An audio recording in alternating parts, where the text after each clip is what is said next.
Assalamualaikum warahmatullahi wabarakatuh. Ya, berjumpa lagi ya dengan saya. Ini pada pertemuan kali ini kita akan mempelajari tentang peluang ya. Jadi ini bab baru ya, tentang peluang. Ini kompetensi dasar yang akan harus kalian tempuh, yaitu menganalisis kaidah pencacahan, permutasi dan kombinasi pada masalah konstekstual dan menyajikan penyelesaian masalah konstekstual berkaitan dengan kaidah pencacahan, permutasi dan kombinasi. Nah, sekarang kita akan mempelajari tentang kaidah pencacahan. Nah, kaidah pencacahan itu mencoba menemukan beberapa banyaknya hasil yang mungkin terjadi ya pada berbagai percobaan. Secara umum, cara menemukan banyaknya hasil yang mungkin muncul pada suatu percobaan adalah itu ya dengan menggunakan pendekatan-pendekatan sebagai berikut. Nah, jadi ada beberapa cara ya untuk menentukan banyaknya hasil yang mungkin muncul. Yaitu yang pertama ada yang namanya kaidah perkalian atau aturan pengisian tempat. Yang kedua ada permutasi, dan yang ketiga ada kombinasi. Nah, yang pertama kaidah perkalian ya. Nah, kaidah perkalian ini untuk memahami aturan pengisian tempat yang tersedia ya. Jadi kita dapat menggunakan jadi ada beberapa strategi nih. Yang pertama ada strategi diagram pohon, ada strategi tabel silang, dan juga ada strategi pasangan terurut. Ini bukan pasangan ya, tapi pasangan terurut ya. Nah, ini ilustrasinya ya. Jadi misal nih ada seorang siswa yang mempunyai 4 buah tas dan 3 buah payung yang masing-masing berbeda warna. Berapa banyak pasangan warna tas dan payung yang dapat disusun? Nah, ini jadi ada 4 tas merah, hijau, kuning, dan oranye ya, oranye dan biru. Nah, untuk payungnya ada coklat, hitam, dan ungu ya. Nah, dari 4 buah tas dan 3 buah payung yang berbeda warna ini, ada berapa pasangan warna tas dan payung yang bisa disusun? Nah, tadi kita menggunakan strategi yang sudah ada, yaitu 3 strategi. Nah, strategi yang pertama itu dengan strategi diagram pohon. Bagaimana caranya? Nah, ini kan yang pertama itu ada 4 buah tas ya. Nah, tas merah dulu. Nah, tas merah kita pasangkan dengan beberapa payung. Nah, ini yang pertama dengan payung ungu. Tas merah, payung ungu, maka hasilnya akan menjadi payung merah dan tas merah dan payung ungu. Yang kedua, tas merah dengan payung coklat. Nah, maka hasilnya menjadi tas merah dan payung coklat. Yang ketiga, tas merah dengan payung hitam. Nah, ini yang disebut diagram pohon ya. Terus yang kedua ada tas yang berwarna hijau ya. Sama, tas warna hijau ini juga dipasangkan dengan 3 payung yang berbeda warna, yaitu pertama payung ungu, jadinya seperti ini.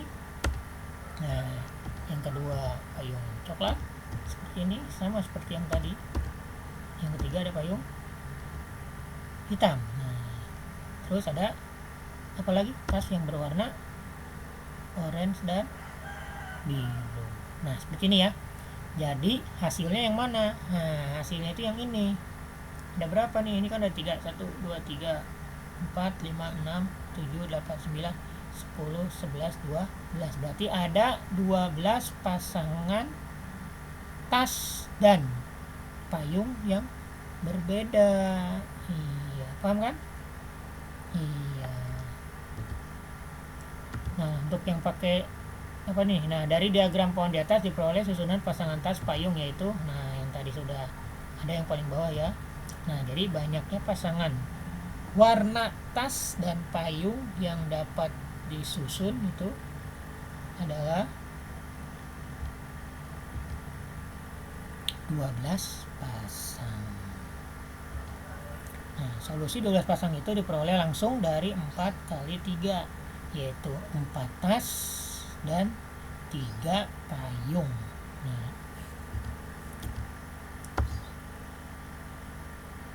sekarang strategi tabel silang. Nah, di sini kan ada payungnya nih.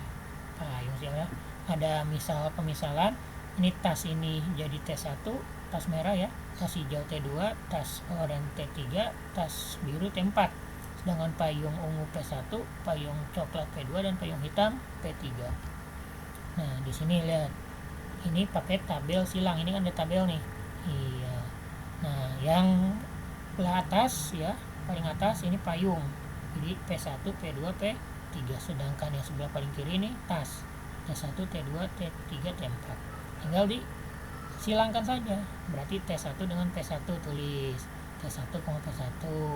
T1 dengan P2 tulis T1, P2. T1 dengan P3 tulis T1, P3. Dikawinkan ya, kawin silang ya, dipasangkan. T2 dengan P1, T2, P1, T2 dengan P2, T2, P2, T2 dengan P3, T2, P3 hingga sampai T4 ya. Nah, sampai T4 ketemu P3. Nah, ini dihitung hasilnya ada berapa? 1, 2, 3, 4, 5, 6, 7, 8, 9, 10, 11, 12. Sama 12. Ya, paham kan? Terus yang ketiga tadi ada strategi pasangan terurut. Nah, misalkan himpunan tas. Nah, tadi ya. Ini juga dimisalkan himpunan tas itu T ya. Kita kasih lambang T sama dengan T1, T2, T3 dan T4. Sedangkan himpunan payung adalah P, yaitu P1, P2 dan P3.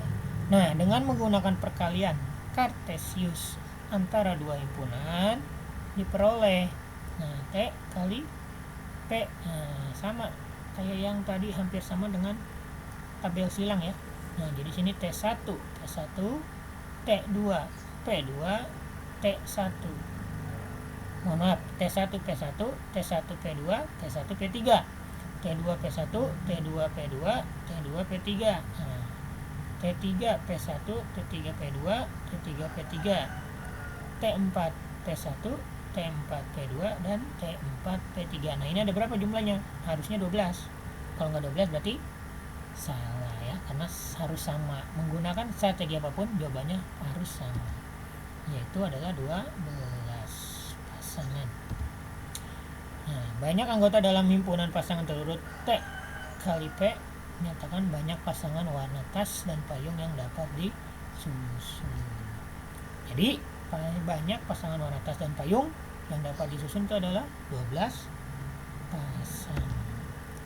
Nah, sama ya, jadi solusi 12 pasang bisa langsung diperoleh dengan cara mengalihkan 4 kali 3.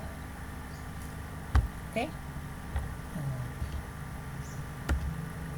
Nah, dari penjabaran di atas dapat dikemukakan suatu aturan pengisian tempat yang tersedia yang dikenal sebagai aturan dasar membilang, prinsip fundamental dari membilang, atau aturan prinsip perkalian sebagai berikut. Nah, misalkan terdapat n buah tempat tersedia dengan K1 adalah banyak cara untuk mengisi tempat pertama, K2 adalah banyak cara untuk mengisi tempat kedua setelah tempat pertama terisi, K3 adalah banyak cara untuk mengisi tempat ketiga setelah tempat kedua terisi. Nah, sampai Kn. Nah, banyak cara untuk mengisi tempat Kn setelah tempat pertama, kedua, dan ketiga sampai ke N dikurang 1 itu terisi. Nah, maka banyak cara untuk mengisi N tempat yang tersedia secara keseluruhan adalah K1 kali K2 kali K3 kali bla bla bla sampai kali Kn. Ya. Nah, ini contoh yang pertama. Bila kita perhatikan nomor rumah yang terdiri atas 2 angka tanpa angka 0, jadi nggak ada angka 0 ya, berarti dari angka 1 sampai angka 9. Maka banyak rumah dengan nomor ganjil adalah, ingat angkanya itu dari 1 sampai 9 tanpa angka 0. Nah, yang ditanyakan banyak rumah dengan nomor ganjil, berarti belakangnya ganjil ya. Yaitu angka ganjil itu apa aja? 1, ya, 3, terus 5 ya, 7 dan 9 tuh. Nah, ini bahasanya ya, petunjuk. Bila kita perhatikan nomor rumah terdiri dari atas 2 angka ya, tanpa angka 0, maka banyak rumah dengan nomor ganjil adalah 2 angka. Nah, berarti ada 2 tempat yang harus diisi, yaitu puluhan dan satuan. Ya kan kayak 11, 12 itu kan ini ya, 21 berarti 2-nya itu puluhan, satunya itu satuan, kayak gitu ya. Itu yang disebut puluhan dan satuan. Ingat kan pelajaran SD, ingatlah. Ada yang kedua ini ada tanpa angka 0, berarti nggak ada angka 0-nya ya. Nah, bilangan yang tersedia itu angka 1, 2, 3, 4, 5, 6, 7, 8 dan 9. Ada 9 bilangan. Terus yang ketiga itu harus syaratnya nomor ganjil. Berarti kalau nomor ganjil yang bisa menempati satuan itu adalah angka 1, 3, 5, 7 dan 9. Berarti ada 5 bilangan. Nah, yang menempati puluhan berarti angka berapa? Ya boleh berapa aja ya. Iya, nggak ada ketentuan syarat tertentu. Jadi karena tidak ada syarat tertentu, puluhan bisa diisi oleh angka berapapun dari 1 sampai 9. Ada 9 angka. Nah, maka K1 itu banyaknya cara menempati tempat puluhan, yaitu ada 9 cara ya, dari angka 1 sampai angka 9. K2 banyaknya cara menempati tempat satuan. Nah, itu ada 5 cara, yaitu angka 1, 3, 5, 7 dan 9. Ya, karena yang diminta itu angka ganjil atau nomor ganjil. Nah, tinggal ditulis di sini. Puluhannya berarti ada 9 dari sini. Ya.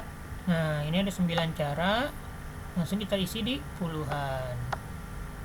Terus ini ada 5 cara, berarti langsung diisi di satuan. Berarti jawabannya berapa? 9 kali 5 yaitu 45. Iya, mantap kan? Gampang kan? Iya, mantap.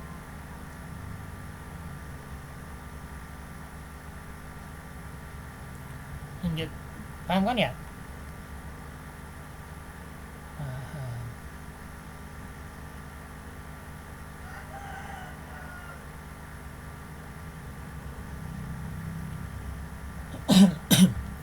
Nah, contoh yang kedua ini dari angka 2, 3, 5, 6, 7 dan 9 ya. Dibuat bilangan yang terdiri atas 3 angka berlainan. Nah, jadi 2, 3, 5, 6, 7, 9 dibuat bilangan yang terdiri atas 3 angka berlainan. Berarti kalau 3 angka berlainan itu dia ada ratusan ya, ratusan, puluhan dan satuan. 3 angka yang berbeda. Jadi dari 2, 3, 5, 6, 7 dan 9 ini kita bikin 3 angka. Misal bisa ditulis 2, 3, 5. Berarti kan ini kan satu cara kan. Nah, 3 angka berlainan ini kan 2 sama 3 kan beda, sama 5 beda. Ini baru 1 nih yang ketemu nih, satu cara. Nah, cari nih, jadi ada berapa cara banyaknya ya. Nah, banyaknya bilangan yang dapat dibuat yang lebih berarti lebih kecil. Nah, ini ada syaratnya nih. Banyaknya bilangan yang dapat dibuat harus lebih kecil dari 400. Nah, berarti nggak boleh 400 atau 456. Nggak ada 4 ya, berarti 5 nih. 567 nggak boleh, atau 796 nggak boleh. Nah, maka caranya adalah, nah, dari angka-angka 2, 3, 5, 6, 7 dan 9 itu dibuat bilangan yang terdiri atas 3 angka berlainan. Nah, itu ya, digarisbawahi itu 3 angka berlainan. Banyaknya bilangan yang dapat dibuat harus lebih kecil dari 400. Nah, maka 3 angka yang ini nih tadi yang Bapak bilang, 3 angka yang itu adalah ratusan, puluhan dan satuan. Iya, terus 3 angka yang berlainan. Nah, berarti tidak ada angka yang berulang. Jadi nggak boleh misal 2, 3. Nah, ini kan bisa kan 223 ya. karena di sininya tidak boleh angka yang sama, atau di syaratnya 3 angka yang berlainan, berarti ini salah, nggak boleh diisi. Nah gitu ya. Terus lebih kecil dari 400. Nah berarti kalau ditulis isinya 5, 6, 7, ini juga tidak boleh karena lebih dari 400. Harus lebih kecil dari 400. Nah, maka tempat ratusan hanya dapat diisi oleh angka 2 dan 3. Nah, iya, karena 5, 6, 7, 9 itu lebih dari 400. Maka K satunya adalah 2. Ini 1, 2, makanya 2 ditulisnya. Bukan dari sini diambil ya, bukan ya, tapi ini dihitung 1, 2, 2 dan 3 itu ada 2 angka, berarti 2 tulisnya. Tempat puluhan hanya dapat diisi oleh 5 angka karena 1 angka telah digunakan untuk mengisi tempat ratusan. Nah, ya, jadi di sini sudah diisi nih. Ya, jadi untuk puluhan dikurangi. Iya, ya. Karena kan kenapa dikurangi? Kan nggak boleh, angkanya nggak boleh sama, harus berbeda. Maka ada yang dikurangi. Jadi K2-nya 5, ya. Terus tempat satuan hanya dapat diisi oleh 4 angka pilihan, ya, karena 1 angka telah digunakan untuk mengisi tempat puluhan. Nah tadi kan di sini udah diisi nih 1 nih, berarti sisa 5. Nah di sini juga diisi nih sisa 4. Ini ngisinya dari ratusan dulu ya. Kalau dari ribuan berarti dari ribuan dulu. Karena kenapa dikurangi? Ingat, tidak boleh ada angka yang sama. Iya, jadi kalau udah dipakai sama ratusan, nggak boleh ada di puluhan atau satuan. Iya, kan harus berbeda. Kalau sudah dipakai di puluhan, ya nggak boleh juga dipakai di satuan. Gitu ya, paham kan? Iya, jadi K1-nya 2, K2-nya 5, dan K3-nya 4. Nah ini maksudnya gimana? Nah ini ratusan yang bisa menempatinya itu adalah 2 dan 3, karena 5, 6, 7, 9 tuh udah nggak bisa ya, kan harus lebih kecil dari 400. Nah berarti banyak caranya, ada 2. Terus puluhan ya. Nah puluhan ada berapa? Ada 5. Dari mana? 3, 5, 6, 7, 9. Kok 3, 5, 6, 7, 9? Nah karena kita anggap yang tadinya di ratusan itu diambil salah satunya, yaitu yang kedua, jadi ini hilang, enggak, atau tidak ditulis lagi di puluhan. Tersisa 5. Nah untuk di satuan, nah karena di puluhannya juga sudah diambil salah satunya, ya, misal ini yang ketiga, maka di satuan yang bisa mengisi tempat adalah 5, 6, 7, dan 9. Itu ada 4. Nah jadi di puluhan ada 5. Nah maka hasilnya adalah 2 kali 5 kali 4, yaitu ya 40. Itu ya, paham ya? Paham nggak? Iya, oke.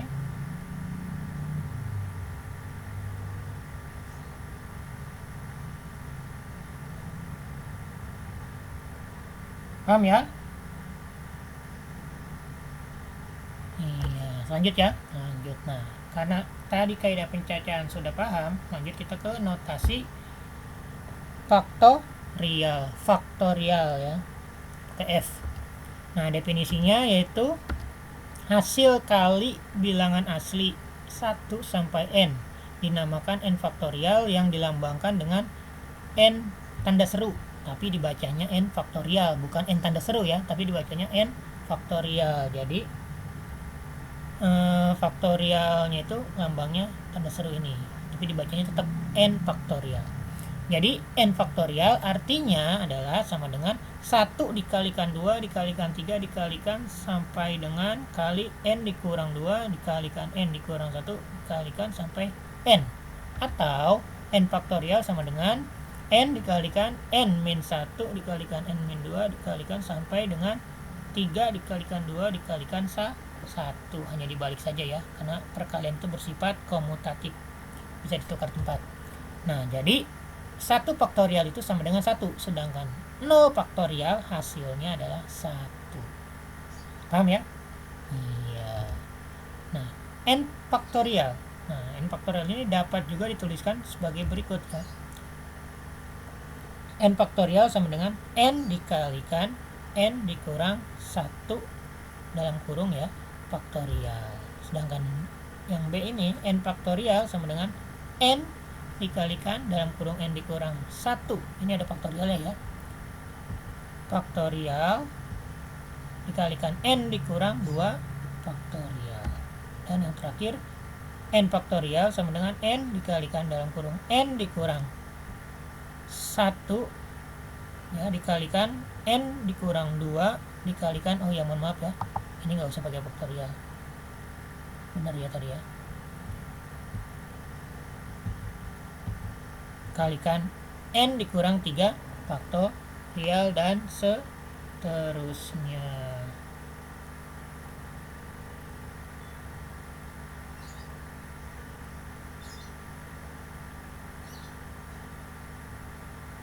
Paham ya? Iya. Nah, contohnya nih, lihat yang A. 5 faktorial berarti 1 kali 2 kali 3 kali 4 kali 5 ya, sampai 5 ya, kan 5 faktorial berarti 1 kali 2 kali 3 kali 4 kali 5, berarti hasilnya adalah 120. Terus B, yang B berarti 4 faktorial dikalikan 0 faktorial dikali 2 faktorial sama dengan 1. Nah, yang ininya ya, yang 4 faktorial berarti sama dengan 1 kali 2 kali 3 kali 4. Sedangkan 0 faktorial tadi hasilnya itu adalah 1. Ya, dikalikan lagi dengan 2 faktorial. Berarti 2 faktorial itu artinya 1 kali 2. Maka hasilnya 48. Itu ya.